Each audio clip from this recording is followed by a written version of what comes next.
Hello everyone, welcome back to my channel. तो again देखिए आपका एनसीईआरटी क्वेश्चन इलेक्ट्रोस्टैट का, और कैसे सारे क्वेश्चन को उड़ाएंगे धुआं। और क्वेश्चन देख के आप देख लो भाई, आसान क्वेश्चन नहीं है, सारे मिसलेनियस के क्वेश्चन है। और ऐसे उड़ाऊंगा ना धुआं, महाकाल की कसम, ऐसे समझाऊंगा ना आपको दिमाग में नहीं छप गया ना तो पढ़ाना छोड़ दूंगा दोस्तों। तो देखिए स्टार्ट करते हैं आज का सेशन। अगर चैनल पे नए हो तो लाइक सब्सक्राइब और शेयर बिल्कुल ठोक के जाओ, इतना ठोको जल्दी से 1000 पूरा, 1000 पूरने वाला है। जो भी भाई देखेंगे चैनल को सब्सक्राइब जरूर करके जाएंगे, और क्वेश्चन इतना इंटरेस्टिंग है ना, आप खुद आके लाइक जरूर करके जाना। स्टार्ट करते हैं आज का सेशन। सबसे पहले एनसीईआरटी इलेक्ट्रोस्टैट का क्वेश्चन, इलेक्ट्रिक फ्लक्सेज। सर पहला क्वेश्चन आसान है, कंफ्यूजन है। देखो electric flux is scalar, vector, tensor और नन, इसमें से क्या है? तो इलेक्ट्रिक फ्लक्स जल्दी से आप बताओ, बता सकते हो कमेंट सेक्शन में, ऑफलाइन ही बताओ, जैसे बताना बताओ, लेकिन बताओ। इलेक्ट्रिक फ्लक्स इज स्केलर है, वेक्टर है, टेंसर है, या इसमें से कुछ नहीं है? लग गई ना? आप सोचोगे सर स्केलर है या वेक्टर है, स्केलर है या वेक्टर है। याद रखो एकदम इंपॉर्टेंट कॉन्सेप्ट है, इलेक्ट्रिक फ्लक्स जो है आपका स्केलर क्वांटिटी है। इलेक्ट्रिक फ्लक्स आपका क्या है? स्केलर क्वांटिटी है, याद रखो। अब इलेक्ट्रिक फ्लक्स का कैसे करेंगे एक्सप्लेनेशन के साथ धुआं। इलेक्ट्रिक फ्लक्स को हम लोग डोनेट करते हैं फाई से, इसको बोलते हैं इलेक्ट्रिक फ्लक्स, इसको बोलते हैं इलेक्ट्रिक फ्लक्स, ध्यान रख ले। और इसका फॉर्मूला होता है ई एस कॉस थीटा, इसका फॉर्मूला होता है ई एस कॉस थीटा। ये भी अब इसका आपसे पूछे डायमेंशन, सर डायमेंशन क्या होता है, इसका डायमेंशनल फॉर्मूला क्या होता है, बता सकते हो आप? कंफ्यूज हो जाओगे, कंफ्यूज नहीं होना है। देखिए यहाँ पर मान लीजिए फ्लक्स का आपसे पूछ लिया क्या डायमेंशनल फॉर्मूला क्या होगा, तो आप सबसे पहले ई के काम करोगे। एस तो पता है कि एरिया होगा, तो एरिया का क्या हो जाएगा? ई हो जाएगा क्या? इलेक्ट्रिक फील्ड हो जाएगा, इलेक्ट्रिक फील्ड हो जाएगा। एस एरिया हो जाएगा, सरफेस एरिया, सरफेस एरिया होता है ये। तो इसका तो पता है कि एल स्क्वायर होगा, तो एल स्क्वायर, इसका तो आप समझ जाओगे। इलेक्ट्रिक फील्ड का निकालने के लिए तो फिर ई का ई इज इक्वल टू क्या होता है? एफ वाई क्यू होता है, एफ वाई क्यू होता है। अब देख रहे हो कॉन्सेप्ट से कॉन्सेप्ट निकल रहा है। तो आप एफ की वैल्यू क्या होता है? एफ क्या होता है? तो एफ बोलोगे सर एफ क्या होता है? फोर्स होता है, फोर्स बटा में चार्ज, चार्ज होता है, फोर्स बटा में चार्ज। तो फोर्स का क्या हो जाएगा? फोर्स का क्या होता है? एम एल टी माइनस 2, और चार्ज का ए टी। तो ऊपर से क्या आ जाएगा? एम, उसके बाद एल टी माइनस 3 ए माइनस 1। इतना कर सकते हो। ई का आ गया, ई का ये आ गया। अब phi equals to E S cos theta दे रखा है, कैसे करोगे कैलकुलेट? अब देखो यहाँ पर ई की वैल्यू आपको आ गई क्या? ये आ गई डायमेंशनल फॉर्मूला ई की। तो ई की यहाँ पर पुट कर सकते हो, फाई इज इक्वल टू ई की जगह पे एम एल टी माइनस 3 ए माइनस 1। उसके बाद क्या है? एस का क्या हो जाएगा? एल स्क्वायर, और कॉस थीटा का तब कोई जरूरत नहीं उसका, हो गया। अब देखो यहाँ पर एम एल 3 टी माइनस 3 ए माइनस 1, इसका हो जाएगा क्या? एम एल 3 टी माइनस 3 ए माइनस 1। इसका क्या हो जाएगा? डायमेंशनल फॉर्मूला हो गया। यहां से आपका डायमेंशनल फॉर्मूला निकाल दिया ना। इतने अच्छे कॉन्सेप्ट बताऊंगा, इतने अच्छे तरीके से बताऊंगा। मैंने बताया कि आपका इलेक्ट्रिक फ्लक्स है वो स्केलर क्वांटिटी है, ये भी याद रखो, स्केलर क्वांटिटी है। स्केलर क्वांटिटी होने के बाद अगर आपसे पूछे कि इसका डायमेंशनल फॉर्मूला क्या होता है, तो phi equals to E S cos theta, सारे कॉन्सेप्ट है।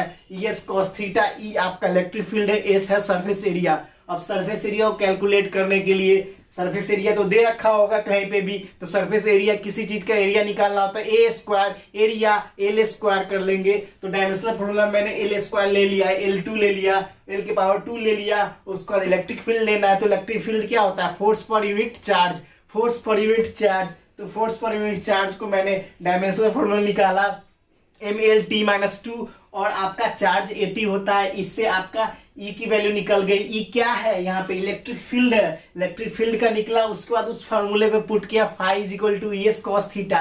ई की वैल्यू ML3T-3 और A-1 फाई की वैल्यू कैलकुलेट हो गई। अब आपसे पूछोगे सर इतना तो सर बता दिए आप, अगर हमसे कोई पूछ ले कि इलेक्ट्रिक फील्ड का डायमेंशनल फॉर्मूला क्या होता है, तो देखो ना यहाँ पर इलेक्ट्रिक फील्ड का भी है। अगर आपसे पूछे कि इसका यूनिट क्या होता है इलेक्ट्रिक फील्ड का, तो यहाँ पर बता सकते हो ना, कूलाम पर न्यूटन पर कूलाम, न्यूटन पर कूलाम, न्यूटन पर कूलाम इसका हो जाएगा यूनिट।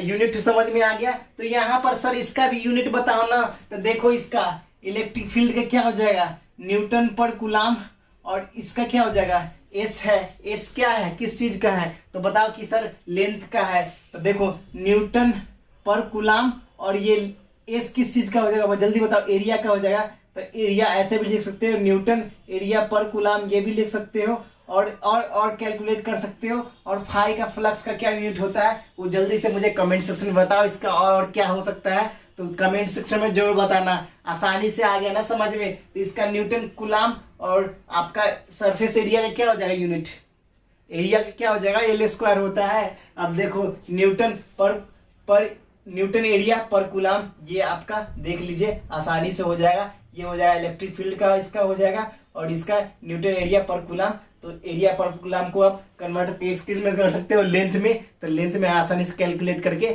आप नहीं निकाल सकते हो यूनिट, इसका आसानी से निकाल सकते हो। कर दिया ना काम तमाम। अब बात करेंगे क्वेश्चन नंबर 2 का। पहला क्वेश्चन को फुल एक्सप्लेनेशन 360 के साथ, महाकाल की कसम जल्दी से लाइक सब्सक्राइब और शेयर दबा दो, ज्यादा से ज्यादा लड़कों को जोड़ो, ज्यादा से ज्यादा। आसानी से कर दिया है सॉल्व। अब बात करेंगे क्वेश्चन नंबर 2 की, उसको भी उड़ाएंगे धुआं में, और बात करेंगे क्वेश्चन नंबर 2 का। क्वेश्चन नंबर 2 देख के पसीना आ रहा होगा, सर ये कैसे हो गया, लेकिन अभी समझाएंगे। अभी देखो यहाँ पे, तो पहला मैं इरेज करता हूं, जल्दी से नोट डाउन कर लो, उसके बाद मैं स्टार्ट करूंगा। क्वेश्चन नंबर 2 की बात करते हैं, तो इसको मैं इरेज करता हूं, सारा फुल एक्सप्लेनेशन है फुल। जिस बच्चे को नहीं समझ में आया ना, जाके बेसिक क्लास देखो मेरा, मैंने सारे प्लेलिस्ट बनाए थे, रे ऑप्टिक्स के भी बनाया है, तो वो जाके जरूर देख लेना। और बात करते हैं क्वेश्चन नंबर 2 पर। देखिए अब इसको मैं करता हूं इरेज, हटवा। देखो अब कैसे हटाता हूं क्वेश्चन को भी, और इसको करके इरेज, और क्वेश्चन को भी करता हूं erase. Question number 2, if a unit positive charge is placed inside a sphere of radius r, then electric flux through a sphere is, मतलब बोल रहा है क्या, कोई unit positive charge placed inside a sphere, sphere के अंदर है जिसका रेडियस r है। कोई यूनिट पॉजिटिव चार्ज स्फीयर के अंदर है जिसका रेडियस r है, the electric field through a sphere is, उसका इलेक्ट्रिक फील्ड क्या होगा। इसको भी समझ नहीं पा रहे हो कि इस चीज को समझोगे, पढ़ाई को अपने दिल दिमाग जान पूरे अंदर डाल लो, और झकबाजी करना छोड़ दो दोस्तों, क्योंकि पढ़ना है तो मेहनत करना पड़ेगा, और मेहनत करने के लिए जिगरा चाहिए। अगर नहीं पढ़ना चाहते हो छोड़ दो, दूसरे फील्ड को चुन लो, और पढ़ाई पर बिल्कुल फोकस ना करो। अगर नहीं पढ़ना चाहते हो, पढ़ना है तो 100% दो, वरना ना पढ़ो सीधा। तो क्वेश्चन नंबर 2 की बात करते हैं, इसको हल्का से उड़ाएंगे। देखिए यूनिट पॉजिटिव चार्ज है, सबसे पहले आपको फ्लक्स बराबर क्या होता है, यहाँ देखिए Q इन बटा में एप्सिलॉन नॉट। कुछ समझ में आ रहा है, फ्लक्स किसको बोलते हैं। मान लीजिए कोई स्फीयर है, इसके अंदर चार्ज Q इन है, और इस पूरा एरिया सराउंडेड है। अगर जब बाहर Q इन है, तो मैंने बताया था आपको इलेक्ट्रिक फ्लक्स में क्या करना होता है। जब भी याद रखे, अंदर का जो चार्ज होता है डिवाइड बाय एप्सिलॉन नॉट, अंदर का जो चार्ज होता है डिवाइड बाय एप्सिलॉन नॉट, ये चीज आपको जानना बहुत ही जरूरी है। अब पूछोगे एप्सिलॉन नॉट की मान, इतना भी नहीं पता होगा तो क्या पढ़ोगे आप। 8.85 × 10⁻12 होता है, याद रख लो, जहन में पूरे अंदर घुसा लो अपने अंदर की, इसको भूलना नहीं। जब भी आपसे पूछे एप्सिलॉन नॉट की वैल्यू 8.85 × 10⁻12, 10⁻12 याद रखो एप्सिलॉन नॉट की वैल्यू। उसके बाद Q इन अंदर का चार्ज, तो इसका जो इलेक्ट्रिक, इसका फ्लक्स कितना हो जाएगा, इसका फ्लक्स कितना हो जाएगा, इलेक्ट्रिक फ्लक्स Q इन बटा में एप्सिलॉन नॉट जो अंदर का है, तो उसका क्या हो जाएगा, Q इन बटा में एप्सिलॉन नॉट हो जाएगा। ये तो समझ गए आपकी सर, यस सर, मगर क्वेश्चन में कुछ और दे रखा है, यहाँ पर ऐसा कोई ऑप्शन नहीं है। अब देखो ऑप्शन भी होगा मैच, ऑप्शन देखो कैसे होगा मैच। अब ये फ्लक्स का जस्ट अपोजिट रिवर्स है एप्सिलॉन नॉट, देख लो यहाँ पर देखो, और ऑप्शन चिल्ला चिल्ला के बोल रहा है कि मुझे टिक मारो, और इस प्रकार का क्वेश्चन छोड़ोगे ना किसी भी एग्जाम में नहीं हो पाओगे सफल। ये सारे इतने कॉम्पिटेटिव तगड़ा जो भी बोल लो, एनसीईआरटी के जितने मिसलेनियस क्वेश्चन है उससे मैंने ला रखे हैं। ये सारे क्वेश्चन प्रीवियस ईयर पूछे गए हैं, नीट लेवल के पेपर है, तो एयरफोर्स तो ऐसे ही उड़ जाएगा, नेवी एनडीए ऐसे ही उड़ा दोगे आप। तो देखिए यहाँ पर epsilon not be is the right answer, और इस क्वेश्चन को टिक मारेंगे और जल्दी से नोट डाउन कर लो।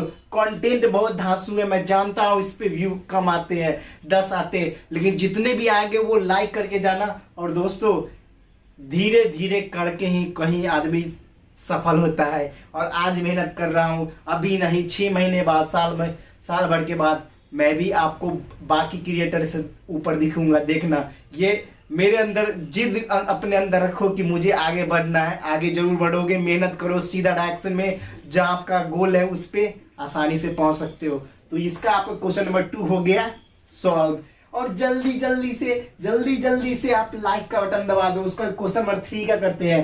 क्वेश्चन नंबर 3 जो आपको मैं क्या होमवर्क दे दूं, देता हूं होमवर्क। देखते हैं किन भाइयों का दम है इसमें करने का। मैं तो अभी 2 सेकेंड के अंदर सॉल्व कर सकता हूं, 10 सेकेंड के अंदर सॉल्व कर सकता हूं, मगर जिन भाइयों में दम है वो कमेंट सेक्शन में मुझे जरूर इस क्वेश्चन को बताएंगे। क्वेश्चन हलवा नहीं है, ये क्वेश्चन आपको अरेंज करना होगा, कौन सा सीरीज किधर जाएगा। ये जो आपका कॉम्प्लेक्स सीरीज से क्वेश्चन लिया गया है, इस सीरीज को आप कमेंट सेक्शन में जरूर बताना। जरूर जो बच्चे पढ़ने वाले हैं कमेंट सेक्शन में बताना, गलत ही बताना मगर बताना जरूर, ठीक है। इसका आंसर भी बता दूं आपको, बोलो आंसर बता दूं। 1.5 होगा, 1.5 कैपेसिटर, 1.5 कैपेसिटेंस इसका आंसर होगा। अब देख लो, जल्दी से जोर लगा के इसको सॉल्व कर दो, उड़ा दो इसको। उसका बात करते हैं क्वेश्चन नंबर 4 की। थर्ड क्यों नहीं बताया, होमवर्क के इसलिए नहीं बताया। अब बात करते हैं क्वेश्चन नंबर 4 की। क्वेश्चन नंबर 4 देखिए क्या बोल रहा है। The density of electric lines at a point so. The density of electric lines. समझ में कुछ आया, दिमाग कॉन्सेप्ट खुला, कहां से क्वेश्चन आया। The density of electric lines, जो डेंसिटी है इलेक्ट्रिक लाइंस का एट ए पॉइंट शो, क्या शो करता है। Electric density lines, density of electric lines क्या शो करता है। Direction of electric field, magnitude of electric field, या चार्ज, या मोमेंटम।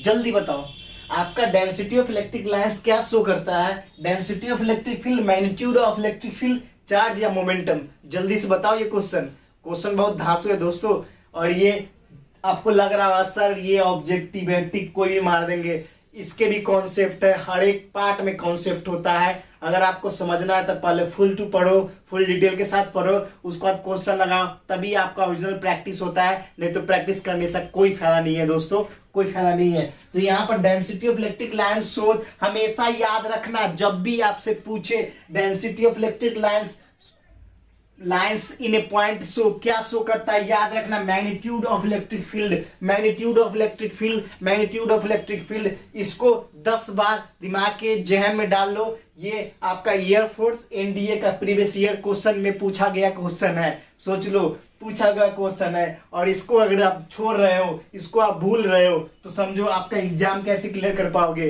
याद रखना इसको।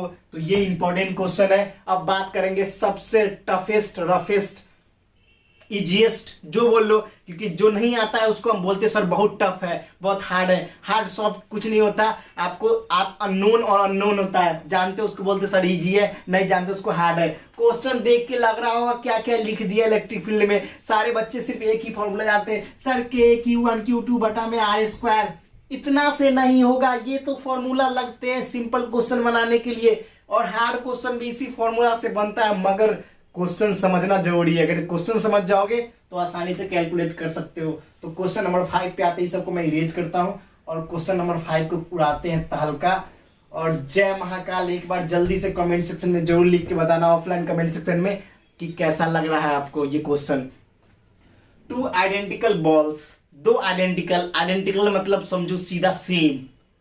2 identical balls carrying charge 6 microcoulomb, एक +6 माइक्रोकुलाम चार्ज है और दूसरा है 9 microcoulomb charge, separated by distance d, किसी डिस्टेंस से सेपरेटेड है। आओ ना यहीं देख लेते हैं क्या दिक्कत है।